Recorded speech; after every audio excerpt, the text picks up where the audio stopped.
Welcome to the Off-Street podcast featuring Adam Reiner and Sean Dan. Off-Street contains general information that is not suitable for everyone and contains certain forward-looking statements of future possibilities that, due to known and unknown risks and other uncertainties and factors, may differ materially from actual results. As such, there is no guarantee that any views and opinions expressed herein will come to pass. Off-Street is presented for informational purposes, and nothing contained herein should be construed as a solicitation to buy or sell any security or as an offer to provide investment, tax, or legal advice. Additionally, this communication contains information derived from third-party sources. Although we believe these sources to be reliable, we make no representations as to their accuracy or completeness. Adam and Sean are employees of Marshall Financial Group, Inc., a registered investment advisor. For additional information about the firm, including its services and fees, send for the firm's disclosure brochure or visit advisorinfo.sec.gov. All right, Sean, it is Tuesday, January 9th, 2:30 in the afternoon, our first actual podcast recording of 24. Yes, 2024 so far has been a doozy for people who are constantly looking for content to discuss. Yes, lots of content out there. In the finance world and non-finance world. And we'll get to the finance world stuff, but just in the non-finance world, for those, I don't know if you've seen any of these. Did you see the guy who got naked and jumped into the Bass Pro Shops pool? I saw the story. We had that, followed by the guy that got stuck in the urn. You showed me this one this morning. That was this was funny. For those who didn't see it, think just like a drunk Southern guy. He got into basically like a big ceramic planter. Yes. To be funny. And then couldn't get out. And from like the waist down, he's just like in this planter. Yes, I believe it took place in Alabama. they had to chisel him out. And then just this morning, hot off the presses, I guess in Brooklyn, they found a tunnel and cave system below a synagogue. Did they say why? Nope. I haven't. That's an important piece of I haven't context. read too much. I've seen like some videos and but it looks like they had dug out some tunnels. They had like cut out sewer grates. So who knows what that is. But 2024 coming out swinging. Maybe with the tunnels, it just started off as a couple of guys digging a hole. And guys being dudes. It's just evolved from there. I think it is one of those like innate like male tendencies to just, it's like you get to the beach and you want to dig a hole, right? It's in our DNA. I don't know what that is, but like there's something about like digging holes, digging tunnels that just like makes sense. Yeah. You just look at that and you're like, that's awesome. I want to do that. It's a guy thing. So who can blame him, really? Yeah. I look forward to finding out why.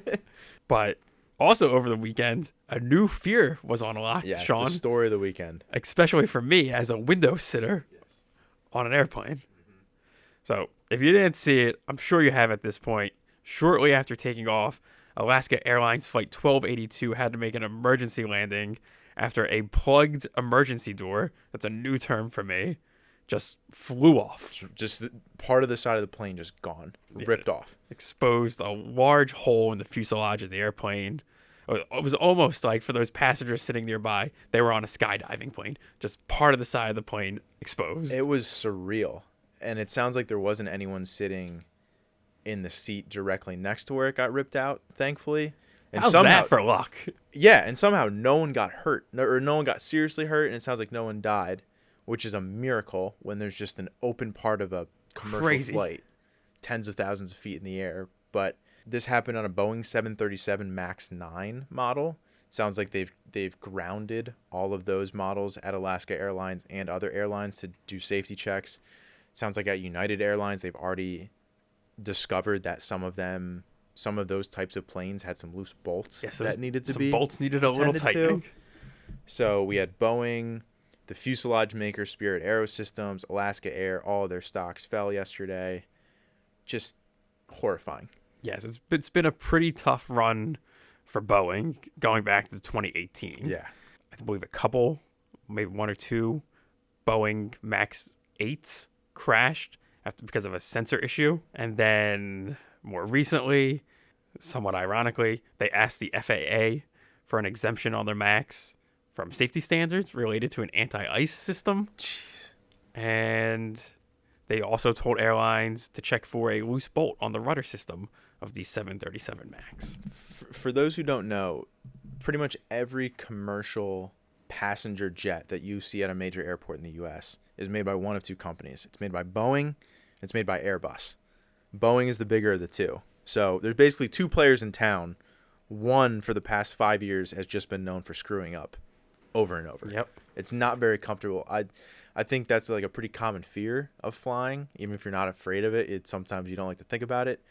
But loose bolts, doors flying off, it's just horrifying. When you get on an airplane, there is a lot of faith and trust you place in people to get you to where you're trying to go. People From built the people, the planes. people who designed the planes, to those who built it, to those who are staffing and flying it that day. But Yeah. And two, Boeing's obviously getting a lot of the flack. I don't know what the protocols are, but I would think Alaska Airlines, I'm surprised they're not getting more flack, because I guess they had identified on this plane the prior 3 flights, it sounds like a fail light had popped on, something with their auto pressurization, like something was off with the pressure in the plane, which, obviously now we know why. And their solution was, we're just not going to fly this plane to Hawaii. We're just not going to have this go on long flights over water, which if a plane is not safe enough to fly where it can't land for a couple hours, that's a little concerning to me. You know, flying to Hawaii, once you leave the California coast and you watch it get tinier and tinier in the distance, it is a helpless feeling. Looking at that map on the plane and just seeing you are a dot smack dab over the middle of the ocean, knowing if anything goes wrong, there's nowhere to go. Yeah. Before we recorded, you brought up a good point, though. This is a great example of, if you're someone who likes to invest in individual stocks, the idiosyncratic, company-specific risk when you invest in a single name. Oh, yeah. Great example. Like, there used to be the old saying, if it ain't Boeing, I ain't going. And Boeing stock certainly has gone nowhere over the past 5-6 years at this point. Down 23% since the beginning of 2018. Compare that to price returns, so not including dividends on the S&P, which is up 77% over that same time period.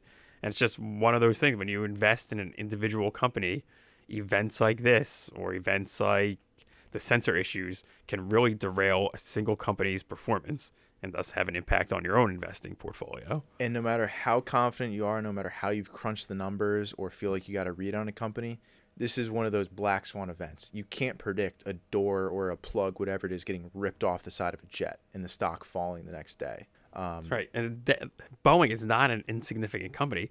It's the 10th largest component of the Dow. Oh, yeah. So when you own it just through the Dow, it's only one of 30 companies. It's a lot different. One of one. A lot different, for sure. I will say one company, before we go into the next topic, that may have gotten some positive press here. Okay.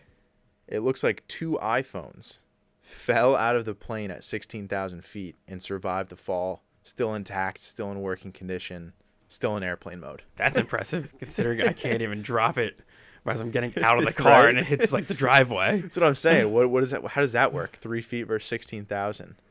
Kind of to the other side of this, Sean, also a company-specific story, I'd call it, over the weekend.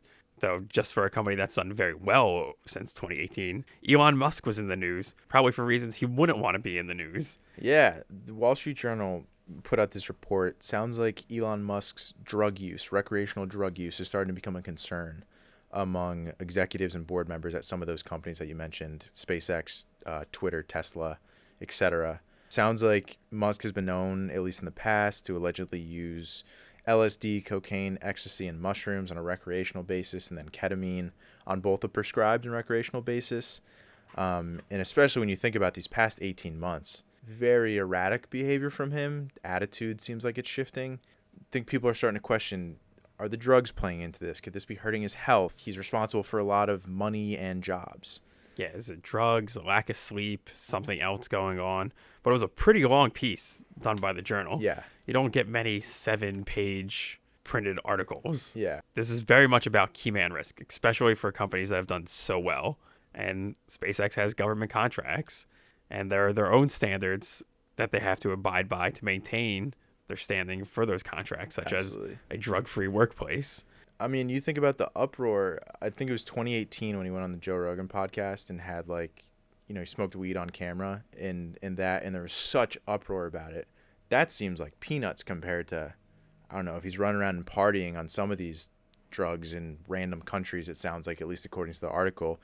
It's pretty dangerous for a guy who, it says the market value of his companies all sum over $1 trillion. Yes. Tens of thousands of people working at these companies. But even for investors, Tesla, the publicly traded, SpaceX isn't publicly traded. Tesla is, and it's become a very large component of indices.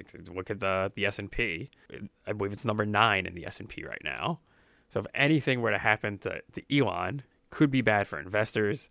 It's obviously bad for him and the employees of these companies as well. But you think of Matthew Perry. Also, I believe cause of his death was ketamine. So there is some cause for concern. It's one of those tough things too, because you think about major athletes, major celebrities, company leaders. It is a definite truth that if you're big enough, powerful enough, smart enough, some rules don't apply to you. You get away with a lot more than other people, but there comes a breaking point. There comes a point where it's just there's too much on the line. I don't care how big of a genius, how great of a business person you are, where you got to cut ties. And Musk behavior, you got to think we're barreling towards that, even if we're not close. Like just last night, I mean, we had prepped a little bit for this yesterday. We come in this morning. Last night, Musk tweeted, quote, "Mark Cuban is a racist," and then kind of insinuated that he wanted to fight him in a UFC-style cage match. Didn't he do the same thing with... He did it with Zuckerberg and yeah. wasn't real. But it's like, I don't know. It was cute almost with the Zuckerberg thing. Now it's just like annoying, and you're just calling people racist. Like he's worried about defamation, but doing that. So it's like, I don't know. At some point, something's got to break. So lots of chatter over the past several weeks about perhaps a Bitcoin ETF being approved by the SEC. So there are some products out there now that invest in Bitcoin futures. This one would actually buy the coins themselves in an ETF wrapper, potentially making them more accessible to investors. Though before they've even been approved, it is at least the appearance of it is a race to the bottom in fees. Yes, it's very intense this week. There's speculation that approval for these spot ETFs could come out any day now and that they could go live. But providers were supposed to be making their final tweaks to their offerings to put out like their prospectuses, stuff of that nature. And just in the past 2 days, several have been editing those proposals to make their fees lower and lower. At the high end, we have Grayscale, who's they're proposing about a 1.5% fee for their ETF. And down at the bottom, Bitwise, just this morning, lowered theirs down to 0.20%, so 20 basis points. So that's kind of your range. There's a lot of people in the middle. More and more, though, we're seeing people get down to that kind of 20 basis point range with really no signs of stopping. And I believe Bitwise was one of the first out there. They have a separate vehicle waiting to convert to an ETF. But if these ETFs do what they say they're going to do and track the price of Bitcoin relatively well, so low tracking error, why would you pay 1% for an ETF versus 20 basis points? I think that's exactly it. And I think that may be the differentiator. Like, we'll see how well they actually track. I could see, especially something like Bitcoin, there being a pretty big tracking error. But yeah, theoretically, there's no reason to hold anything other than the cheapest if they do what they say they're going to do. Save like credit risk as long as you trust these companies, yes, right? They've reached a size of critical mass. Yes, exactly. But another question, I guess, off of that is there any reason, if you're just someone interested in the speculative part of Bitcoin, you just want to ride the price swings, it feels like at this point there'd be no reason to hold the coin itself. You're only opening yourself to more risk, right? Like hacking. If you just wanted to trade? Yes. I think probably the most efficient way to do it is through the ETF. Yeah. Because, I mean, if you're trying to hold an individual Bitcoin, you got to worry about if you got to open up an account somewhere, FTX blow up, you could get hacked. Whereas an ETF, it's like, all right, well, if I go to one of these guys and I can just get liquidated like that if I wanted to, it feels a lot better. All right, just think of the FTX example. The premier company in the space, right? And then they turned out to be a fraud for all intents and purposes, right? If you can purchase it through an SEC-approved product from investment companies, you're taking something that lacks a lot of regulation and making it more regulated just by the SEC approving the product. Yeah, I agree. So kind of transitioning away from Bitcoin here, another interesting article we came across that I think is interesting and then also a good personal finance discussion is around Bill Gates. And this story talked about Bill Gates at the time that Microsoft IPO'd, he owned a 49% stake in the company. And the what ifs of if he held on to that stake, if he never was diluted, if he never sold and diversified, he'd be a trillionaire at this point. This actually ties in nicely to the company-specific risk stories that we talked about. Exactly. So Microsoft's market cap today is about 2.8 trillion. If he had held, he'd be well into the 1 to 2 trillion range, which is 5 to 6 times more than the richest person on earth today. He'd be head and shoulders the richest man in the world. Today, he actually only owns about 1.38% of the company, and his net worth is estimated to be about 118 billion. So we're talking only 118 billion. A fraction. It feels like he already has won capitalism. Like, that was my reaction of like, okay, if we're gonna like feel bad for a dude who's 118 billion, do you think Bill Gates feels bad? Do you think he wakes up ever and is like, man, if only I'd held and become a trillionaire? I have a feeling the thought has probably never crossed his mind. Not once. And didn't he do what most founders do? They monetize part of it at some point. Yes. They talked about immediately at IPO, it sounds like he went from a 49 to 45% stake. And then over time, it's been a slow diversification within there. And actually, he owns a decent amount of his net worth is now in Berkshire Hathaway. It sounds like he likes what Warren Buffett's doing over there. But I don't know. It feels like prudent financial management to me. Yes. Even a bit of a fallacy in that argument, too, that you can just, if he just held it and never sold, it would have been great, because there was a period of time where Microsoft underperformed. Yes. Quite significantly versus the S&P. I looked back at it. Microsoft had a drawdown where it didn't reach new highs that lasted from 1999. It hit a peak value. It did not reach that value again until 2016 on a price return basis. It had at the peak, it was in a drawdown of about 75%. That happened at the global financial crisis. And from that decade period, from like 2000 to the end of 2009, it had a return of about negative 47%. So like, we're sitting here assuming too, Microsoft is always destined to be this behemoth, almost $3 trillion company. Why wouldn't he just like stick it out? There's a lot of volatility. Going back to holding a specific company, there's a lot of volatility that comes along with it, no matter how great it is. These things happen with the Amazons and the Apples and the Facebooks especially. Being in that tech sector, they have these big drawdowns. And if you already have $100 billion, is your life going to be any different if you have 200 or 300? No. Probably not. No. His 4% rule is fine. Yes. Do you have numbers if you want to hear, I did run the numbers on that if you want to hear those. Yes, let's hear them. So Bill Gates, we've talked about the 4% rule a little bit in the past. Roughly speaking, a lot of people say in retirement, if you take out about 4% of your portfolio a year, that usually can sustain itself without drawing down principal, without drawing down your capital. With $118 billion, if he followed the 4% rule, that would mean he could take out about $4.7 billion a year. So per day, his per day allowance for spending in retirement would be almost $13 million. And in theory, that wouldn't draw down. Spend that much a day without giving it away. I don't know. Like I feel like there was a movie about that in the 80s. Was there? I think it was like a Richard Pryor movie where he would get an inheritance, but he had to spend so much money. Okay, I've heard of that. I've never seen it. Yeah, I can't think of the title, but you think about what are big things people spend on: yachts, houses, all this thing. I looked it up. The most expensive house ever sold in the U.S. was Ken Griffin bought a $240 million penthouse in New York City in 2019. So okay. $240 million. That amounts to 0.2% of Gates' entire net worth. I'm still held up on the price of that house in Manhattan. $240 million. Yeah. Like if he needs to sell that, who can buy it? There's only so many people in the world who billionaire can buy it. Math. I don't think they care about thinking about future buyers, but it's a conversation too. I think it's relevant for even like the average person or not the top 0.01%ers of when you think about retirement. It's not always about like, how do I maximize to get to that highest number? It's okay. What number gets me to a place where I can live comfortably or live the retirement I want to live or retire at a certain age? Like those questions get tough when you get especially closer to retirement. It's like, is it about the number or is it about the lifestyle you want to live? And like having a gut check on that is important. And I think it also brings in like behavioral finance to a certain extent. Like this article would have never been written during those early 2000s years.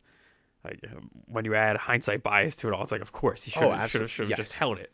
Yes. But I have a feeling if they wrote this article in 2008, 2009, it should have been, man, Bill Gates should have sold more stock. Think in the dot-com bubble eras when they peaked like 99 and had that drawdown until 2016. Think of how many founders probably IPO'd, had tens of millions of dollars and didn't diversify. And their companies eventually fizzled out and who knows how much money they had left. And for all of those people, diversifying would have made sense. If we find the one person who diversifying didn't make sense for, and then are like, well, you shouldn't diversify. You should like believe in your company and just hold diamond hands. Yeah. I think there's a million lessons that can be taken from this, but I love this story just because of that. Like it's an interesting thought experiment for sure. So related, unrelated here, not to keep going with this Microsoft thing, but is like that the American dream of entrepreneurship? The Microsoft model? You start a business in a garage. Oh yeah. You go public. You become a billionaire. If you had to chart it out, storyboard it any better, could you do it any better than Microsoft? All those tech companies are great. Like Apple and Microsoft's known as like starting in your parents' garage. Facebook, obviously, Zuckerberg started out of a dorm room. That may even be more romanticized because it's like just gritty and stuff. But yeah, like Americans love stories like that. It is like the classic American dream of going from a garage to, I don't know, being 100 billionaire. Oh man, hard transition here on the American dream. This has to do with housing, Sean. Another thought experiment of sorts. Yes. But, I think we've done 2 podcasts this year. Both have involved Microsoft. We talked about Steve Ballmer last week, right? Yes. And dividends, and here's Bill Gates. But besides the point. So as you know, or may not know, home inventory is very low right now. Existing home inventory is very low. At the end of November, there was about 1.13 million homes listed for sale, which is well below the average since 2000 of about 2.265 million. So, with that said, Sean, would you buy a home where a murder took place? This article threw me for a loop. I think it depends. So, give people context. This was a Wall Street Journal article. This was a Wall Street Journal article. Yeah. And the title was, "The house was charming, but came with a catch. A murder took place there. Stigmatized properties pose challenges for buyers and sellers, especially when the crime is particularly notorious." So the article begins with the story of a lawyer, I believe, who sold his home, was looking to buy a fixer-upper, found the home listed for $250,000, well below the price of other homes in that neighborhood, which was around $450,000. He went, saw the home. It was kind of decrepit. It was owned by Habitat for Humanity. He asks the realtor, why is it so cheap? And they said a hoarder lived there. So he made a cash offer, then couldn't resist. He Googled the address, and it turned out that a man there killed his mother and sister in the home and stored the bodies in a pool in the backyard. So he ended up withdrawing his offer on this home. And as it turns out, I believe there are only 3 states where sellers have to disclose if a murder took place in the home, though they all have varying rules. California, South Dakota, and Alaska.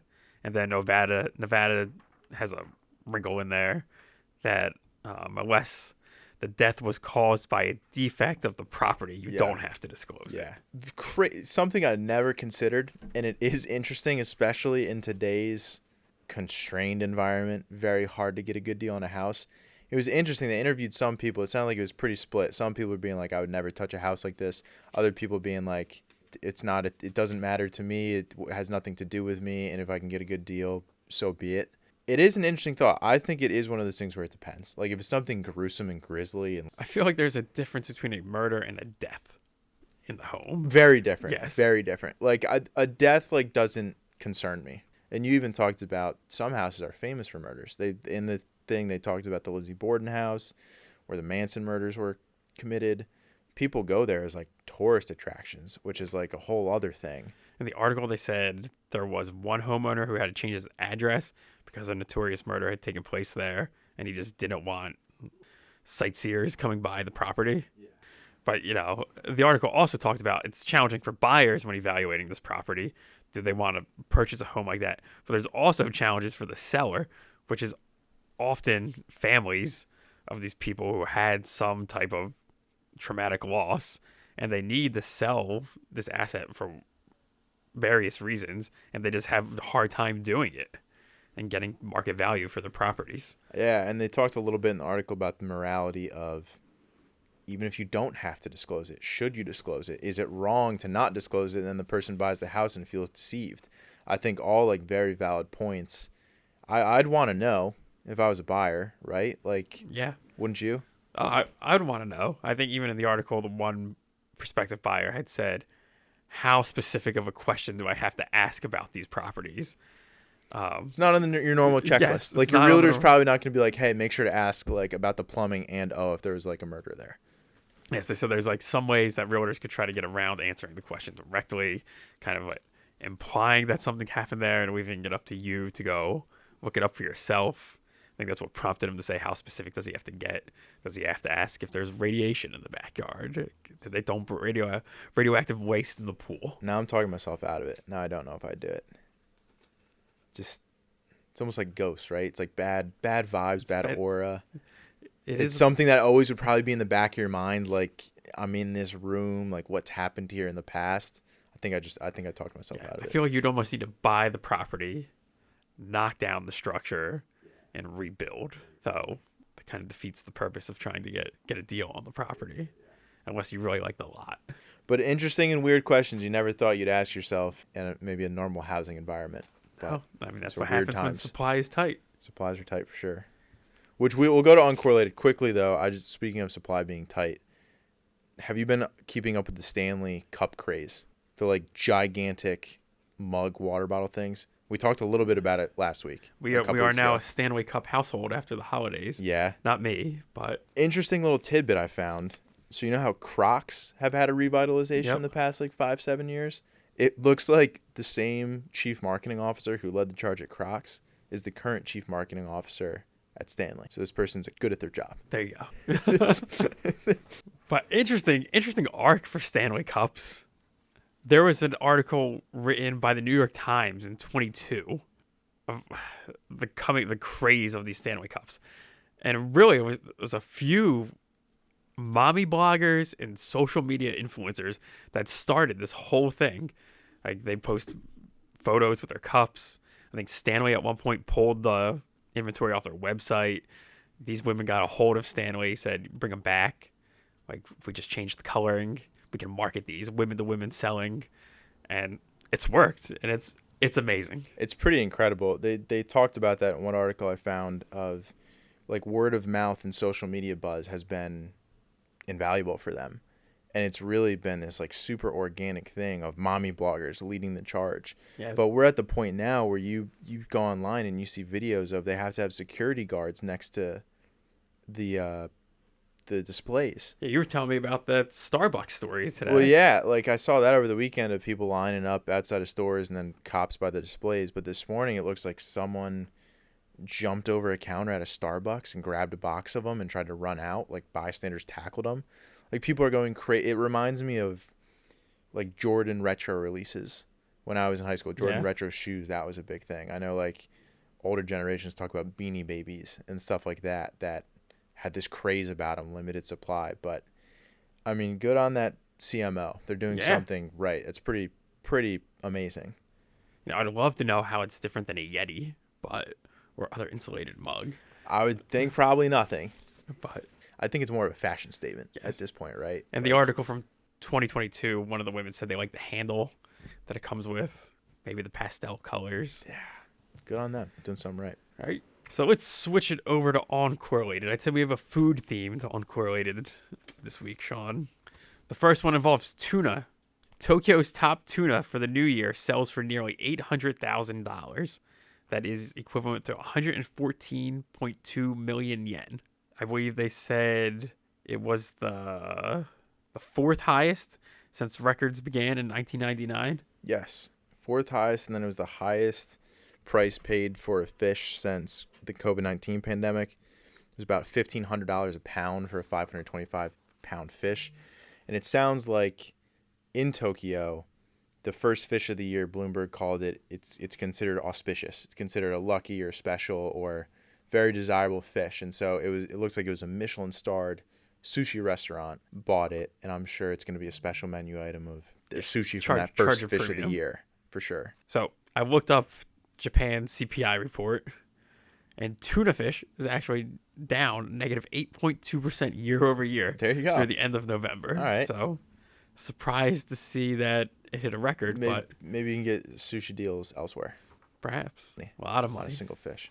You know, there's that show on Discovery Channel, TLC, like Tuna Wars. I think that's what it's called. Wicked right? Tuna. Wicked Tuna. Wicked Tuna. Yeah. And those... They don't get anywhere near that price. They get like $10 a pound, and they're like awesome. Yeah. You hear them say like something starts with a 20. They're like high fiving. But anyway. So health and wellness is a common New Year's resolution. We again touched on that last week. So some people can wonder, what's the best time to eat dinner? And the answer, at least according to this article, is 4 hours before bedtime is the best time to eat dinner. So peak dinner time in America is about 6:19 p.m. This was very interesting and something that like I'd never considered before, maybe a year or two ago. But it is pretty crazy reading the science behind it. Yes. It's very bad for you to eat close to dinner or close to going to bed for a lot of reasons. They talk about when sugar spikes happen closer to bedtime, the body has difficulty regulating blood sugar. It has difficulty with like releasing a hormone that lets you know you're eating too much, so you're more prone to overeating. All these sorts of things. The quality of your sleep is a lot worse. It talks about hormonal fluctuations, depending if you eat too late before you go to bed, all kinds of stuff. A couple of years ago, I was wearing one of those fitness bands, a Whoop band is what it was called. And they would track your sleep scores. And it was noticeable if I ate too close to bed or if I drank alcohol close to bed, it tanks the quality of your sleep. You're breathing faster, your heart rate's higher, all that sort of stuff. And it is... Maybe it was placebo, but I would wake up feeling worse. I agree with all that. I thought it was interesting in this article. They also talked about hunter-gatherers went to sleep around 9:30 or 10 o'clock, which is shocking to me. Why is that shocking? It feels really late. It's considering like they had said that the dinner ritual began because they would come back and they'd start the fire as the sun set, and that's the time they would eat. And then there's a lot of dark after that. Maybe not during the summer, but this time of year, certainly. I struggle to stay awake till 10 o'clock. How do you think they knew that? How did they know the hunter-gatherers went to bed around 9:30? I think they're just guessing. Yeah. But they said hunter-gatherers or even farmers would walk 16 to 17,000 steps a day. Our George would love that stat. Yes. Well, I don't get close to that, I feel like, most days. No. They It's said a lot of steps. The average American now walks just 3,000 to 4,000 steps a day. I try to target a little more than 10,000. If you have children, though, they said you don't really need to worry about the 4 hours for kids, setting your dinner time before they go to bed. Young children don't have to go to bed earlier than adults. They said their metabolism is just so much higher than adults and they're more active in the evening that their blood sugar isn't affected as much. Interesting. So they said go by the adult's bedtime, not the children's bedtime. Interesting. If you're using that 4 hour rule. But they also say the best dinner time is the one you can stick to. Okay. So how about that? Classic. Be consistent. Be consistent. So CPI this week. We get some bank earnings on Friday. Maybe that'll help set the tone for the rest of the beginning of the year here in January. Yeah, really, I think we're in that point. You mentioned it the other day. Kind of setting the tone for the year. We don't really know what we're rooting for when economic data comes out. We don't really have a sense yet of how the market's going to trade day to day. So still, I think we're just getting our bearings this year and kind of watching to see, how do we set the tone for 2024? Right. What's this market going to be about? Stronger economy or Fed cuts? Where's the emphasis going to be? Until next week. Until next week. See you then.